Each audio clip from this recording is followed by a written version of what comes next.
Okay, so here we are, appetizers. Yummy. So easy at this time of year because there is literally a bounty at every fruit market, farmer's market out there. I mean, it's ridiculous. It is. You could walk those aisles for days and find new things and new excuses and new recipes to put them into. It's yummy and pretty, and I love summer. It's pretty, exactly.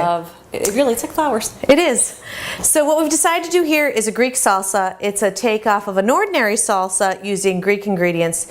Couldn't be easier. This is, like many of our recipes, one of those things where feel free to throw whatever you want in there as well. This is just a starting point. So super easy. What we decided to do is to start off with some cherry tomatoes or grape tomatoes, whichever one you can find local. You can use the tomatoes that grow in your garden. Who cares? Whatever kind of tomato you can find. Exactly. Good fresh tomato that tastes like a real. It tastes like a real tomato. Oh, we've waited a long time for this tomato. We've waited a long time for you. Yes, we have. Anyways, so we're going to start off with chopped up tomatoes. Chop them kind of nice and fine. And then we've got all of our ingredients here. We did a small red onion. Okay. In that goes. We did 2 small English cucumbers, chopped up. We de-seeded them and chopped them up nicely. Can you start chopping this one? I would love that. Start it in a What Jen has over there is probably the best part of summer too, is all the fresh herbs. Came from my backyard. This is fresh parsley that came from Jen's backyard. She's chopping that up as well.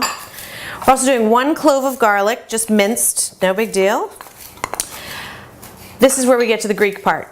Now we're also going to do 1 avocado, which are just fantastic this time of year. Oh, and cheap. Hello. Oh. Finally. And a bunch of olives. This is for my sister Alex. Big shout out for you with my olive sister. Sorry, olives, feta, avocado. Literally, Please. I could eat that at every meal. I was just going to, I believe, I might, actually. before we turned the camera on, Jen told me that she could eat her body weight in feta, which is our last ingredient. I really A little could. bit of feta in there, or a lot. Go for it. Depending Don't on be shy. depending on who you are. We're cheese like lovers. if you're we us. established the cheese lovers. Exactly. And then we get Jen's going to throw her parsley in there. Okay, now we're almost done. This is kind of pathetic. It's so hard. A couple tablespoons of red wine vinegar, just for a little bit of bite, and a couple tablespoons of olive oil. You can also do some salt and pepper if you'd like, although I feel like the feta has a little bit of the salt and pepper in there, so we don't really need too much. Jen, if you want to stir that nicely. The other thing we'd like to serve this with, and we did this on a previous Gala Girls, I believe, pita chips. Staple in Greek cuisine, or American Greek cuisine at least. So pita chips, basically just slice them into little triangles like this, drizzle olive oil and some more of those fresh herbs if you'd like in them. Smells so good. And throw them in the oven at 350 or so for about 10 minutes till they get crisped up and crunchy. Maybe flip them over once or twice. Oh, might get a little oregano. Oregano Very on Greek, top right? of that as well. And you just serve them. And the best part of this dish is something that Jen mentioned earlier.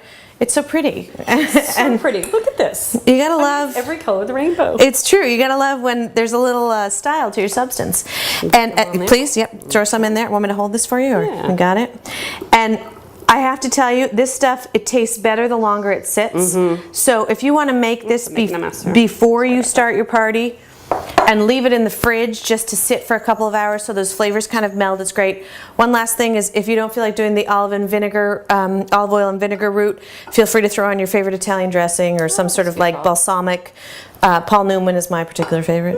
Nice. But really, it's the loveliest, easiest dish out there, and tastes delicious, and you won't feel bad eating it because it's really not that bad for you. Can I taste it? Feel free.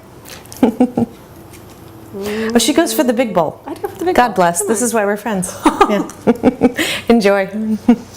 Good. Excellent. Yeah.